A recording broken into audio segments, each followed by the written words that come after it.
Assalamualaikum warahmatullahi wabarakatuh.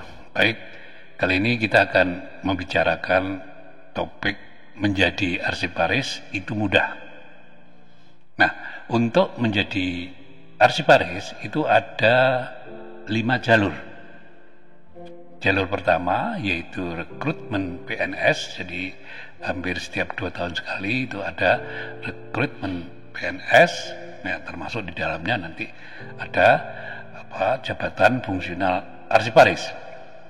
Nah, jalur yang kedua ini in passing. Jadi in passing ini pegawai negeri sipil, misalnya pegawai negeri sipil dengan ijazah SLTA itu bisa menjadi arsiparis melalui in passing ini. Kemudian jalur yang ketiga yaitu alih jabatan.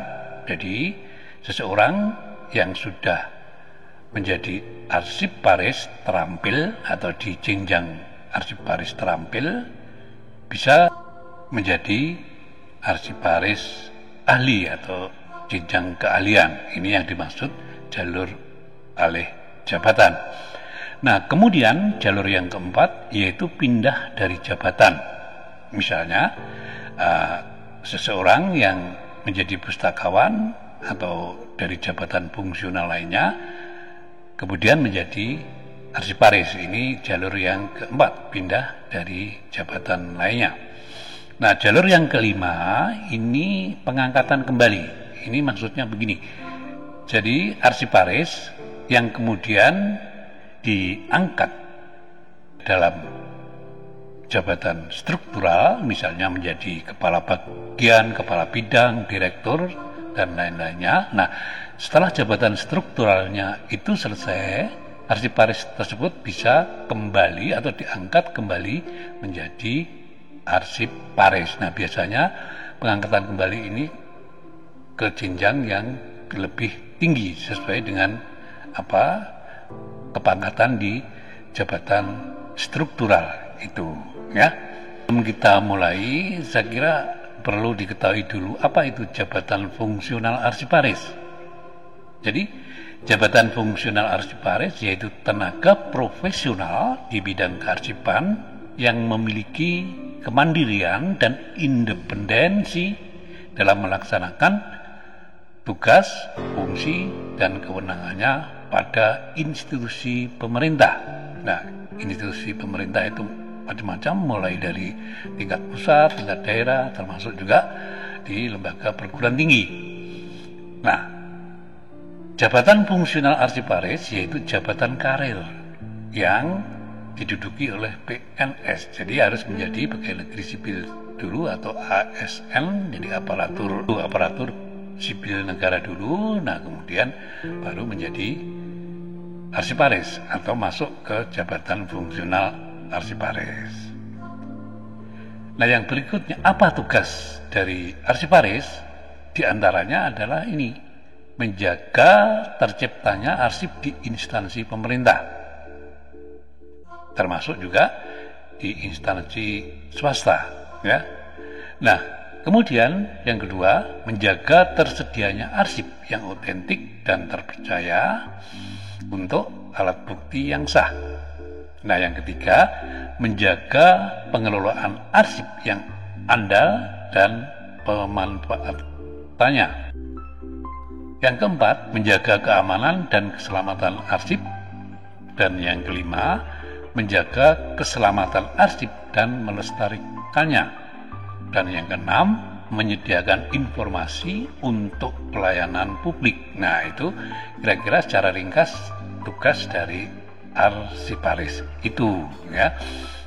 Oke, kita lanjut yang berikutnya. Nah, ini pengangkatan pertama kali atau rekrutmen ini biasanya dari fresh graduates, jadi setelah lulus dari D4, D3, ya, baik itu dari disiplin kearsipan atau disiplin yang lainnya yang yang dipersyaratkan. Biasanya disiplin lainnya itu bisa sejarah, administrasi publik, ya, dan lain-lain, ya, itu bisa menjadi arsiparis.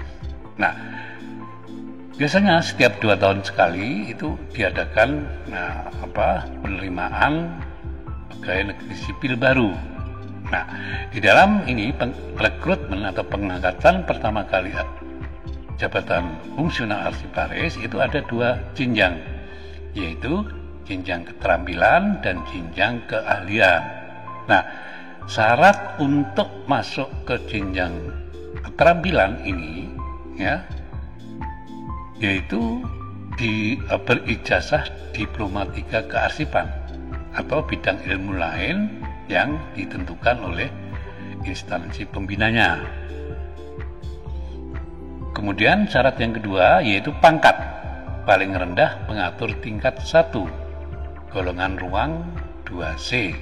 Jadi kalau Anda lulusan Diploma 3 kemudian diangkat menjadi PNS ya, pangkat Anda itu pengatur tingkat 1 dan golongan ruang 2C ini. Nah, setelah itu dilanjutkan nanti proses menjadi pejabat fungsional arsiparis. Nah, kemudian syarat yang ketiga yaitu nilai kinerja sedikitnya bernilai baik selama 1 tahun. Jadi selama Anda menjadi calon pegawai negeri sipil atau CPNS ya, itu Anda akan dinilai oleh pejabat atasan Anda selama 1 tahun itu. Kalau nilainya baik, maka Anda bisa melanjutkan untuk menjadi pejabat fungsional arsiparis. Itu yang syarat jenjang keterampilan. Kemudian syarat jenjang keahlian ini berijazah sarjana S1 atau Diploma 4 atau sarjana terapan di bidang kearsipan atau bidang ilmu lainnya yang ditentukan oleh instansi pembina. Nah, nanti setelah Anda diterima menjadi PNS ya, itu pangkat paling rendah yang Anda peroleh yaitu penata muda golongan ruang 3A untuk ini jenjang keahlian. Nah, selama 1 tahun itu Anda dinilai oleh pejabat atasan saudara. Kalau nilainya baik, Anda bisa melanjutkan ke jenjang jabatan fungsional arsiparis ya ini. Jadi untuk rekrutmen atau pengangkatan pertama kali ini Anda bisa belajar dari banyak fasilitas yang disediakan baik itu di YouTube atau di lain-lainnya ya. Jadi untuk ini rekrutmen pengangkatan pertama kali, kalau saudara sudah diterima menjadi PNS, nah selama 1 tahun itu Anda setelah 1 tahun Anda baru bisa mengajukan pengangkatan ini jabatan fungsional arsiparis, baik itu jenjang keterampilan maupun jenjang keahlian dengan syarat-syarat yang sudah saya sebutkan tadi ya itu. Jadi untuk pengangkatan pertama kali setelah Anda menjadi PNS atau selama Anda menjadi calon PNS, bagi yang berijazah D3 dan S1 atau D4 atau sarjana terapan di bidang ilmu lain ya, wajib mengikuti dan lulus pendidikan dan pelatihan fungsional arsiparis atau sering disebut diklat fungsional arsiparis. Ini untuk calon PNS yang masuk dengan ijazah D3 dan S1 atau D4 sarjana terapan bidang ilmu lain selain bidang ilmu kearsipan. Itu wajib mengikuti dan lulus diklat fungsional arsiparis. Ini jalur yang pertama. Nah, kemudian jalur yang kedua yaitu in-passing. Jadi in-passing ini adalah fasilitas bagi PNS yang ingin menjadi arsiparis. Nah, syarat PNS di in-passing ini pangkat paling rendah pengatur tingkat 1 golongan 2C. Jadi di sini PNS yang masuk dengan ijazah SLTA itu bisa menjadi arsiparis melalui jalur in-passing ini, ya, itu. Nah, syarat yang kedua yaitu memiliki pengalaman dalam pelaksanaan tugas di bidang pengelolaan kearsipan paling kurang 2 tahun. Dan kemudian mengikuti lulus uji kompetensi di bidang kearsipan. Dan nilai prestasi kerja sedikitnya bernilai baik selama kurun waktu 1 tahun itu. Nah, syarat berikutnya, usia paling tinggi 50 tahun. Jadi, pegawai negeri sipil yang masuknya dengan ijazah SLTA itu bisa menjadi arsiparis dengan syarat-syarat yang saya sebutkan tadi. Nah, syarat berikutnya, jadi PNS yang sudah di in-passing, ya, kemudian diangkat menjadi jabatan fungsional arsiparis, selama 5 tahun dia harus lulus diploma 3, baik itu di bidang ilmu kearsipan atau di bidang ilmu lain. Ini, ya. Jadi in-passing itu diperuntukkan bagi siapa saja termasuk PNS yang masuknya dengan ijazah SLTA ini, ya. Itu in-passing. Nah, untuk PNS ini masih dalam konteks tadi, masih dalam jalur in-passing. PNS yang berijazah D3 bidang ilmu lain ini wajib mengikuti dan lulus diklat fungsional arsiparis. PNS yang tidak memperoleh ijazah D3, jadi selama waktu 5 tahun, maka dia diberhentikan dari jabatan fungsional arsiparis. Dan ini sebenarnya cukup mudah, ya, jadi waktunya sangat panjang, 5 tahun. Jadi kalau PNS yang masuknya dengan ijazah SLTA itu bisa mengikuti misalnya program D4, DUT atau program D3 lainnya di tempat-tempat lain, itu sangat mudah dilakukan. Nah, yang paling mudah melalui UT, jadi Anda bisa bekerja sambil kuliah. Jadi kalau lulusan SLTA atau PNS yang masuknya dengan ijazah SLTA, maka pangkat yang tertinggi yang akan dia peroleh itu golongan 3B. Tetapi kalau PNS SL dengan ijazah SLTA kemudian menjadi arsiparis atau masuk ke jabatan fungsional arsiparis, maka dia akan sampai ke golongan 3D. Selain itu, dia juga dapat pensiun dengan golongan yang lebih tinggi dan masa pensiun yang lebih panjang. Ini untuk yang in-passing. Nah, kemudian jalur yang ketiga yaitu alih jabatan. Jadi alih jabatan ini adalah arsiparis kategori keterampilan yang memperoleh ijazah S1 atau D4 atau sarjana terapan itu dapat diangkat dalam jabatan fungsional kategori keahlian.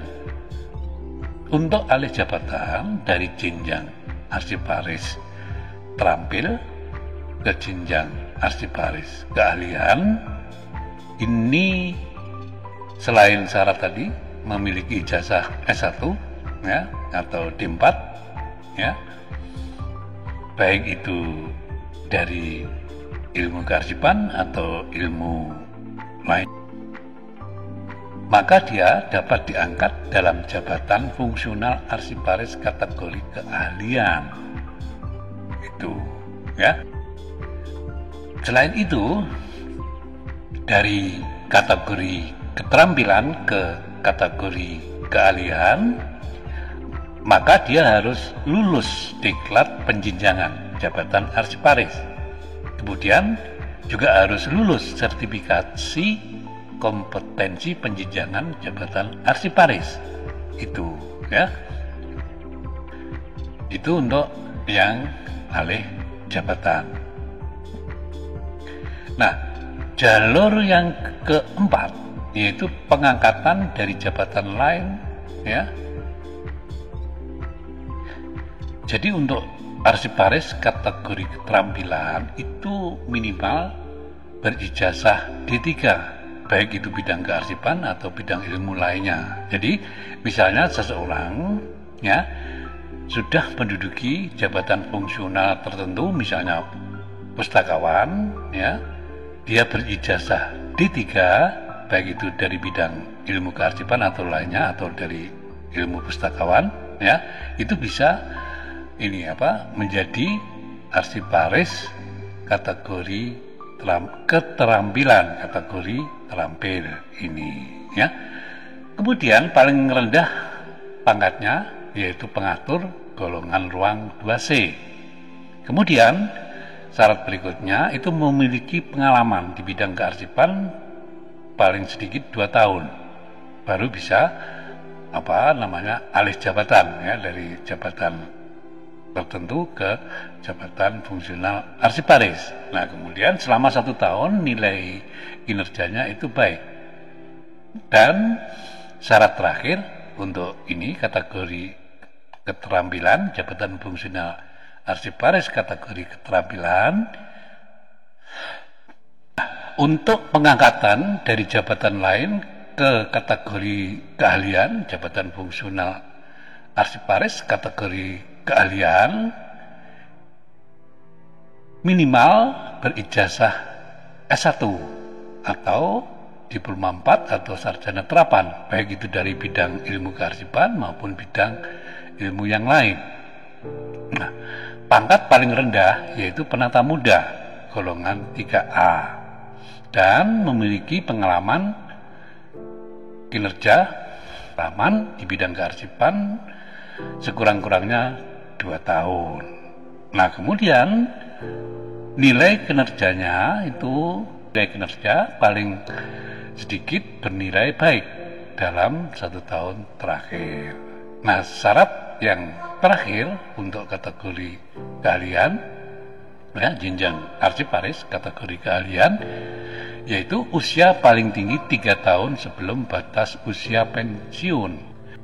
Nah, untuk pengangkatan dari jabatan lain menjadi jabatan fungsional arsiparis, baik itu kategori keterampilan maupun kategori keahlian, ya, yang berijazah D3 atau S1 atau D4 atau sarjana terapan di bidang ilmu lain, wajib mengikuti dan lulus pendidikan dan pelatihan fungsional arsiparis. Selain itu juga selama 1 tahun dia juga wajib lulus sertifikasi kompetensi penjenjangan jabatan. Nah, kemudian untuk jalur yang terakhir, jalur yang kelima ini adalah pengangkatan kembali menjadi arsiparis. Jadi PNS yang kemudian menjadi arsiparis, baik itu di jenjang atau di kategori keterampilan maupun di kategori keahlian, yang kemudian diangkat menjadi pejabat struktural, misalnya menjadi kepala bidang, kepala bagian atau direktur dan lain-lainnya. Nah, setelah masa jabatan struktural itu berakhir, maka dia dapat kembali atau diangkat kembali menjadi arsiparis. Ini jalur yang kelima, yaitu pengangkatan kembali. Jadi arsiparis yang kemudian diangkat menjadi pejabat struktural, dan setelah jabatan strukturalnya itu berakhir, dia bisa diangkat kembali menjadi arsiparis.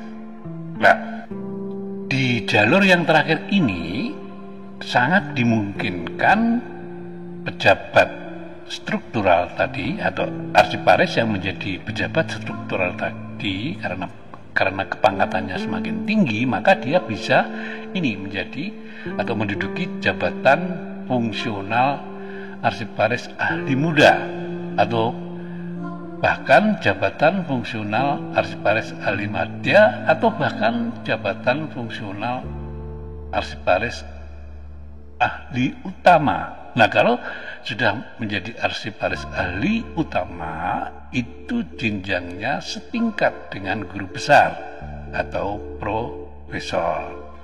Jadi itu yang bisa saya sampaikan. Mohon maaf apabila ada kekurangan dan mudah-mudahan bermanfaat.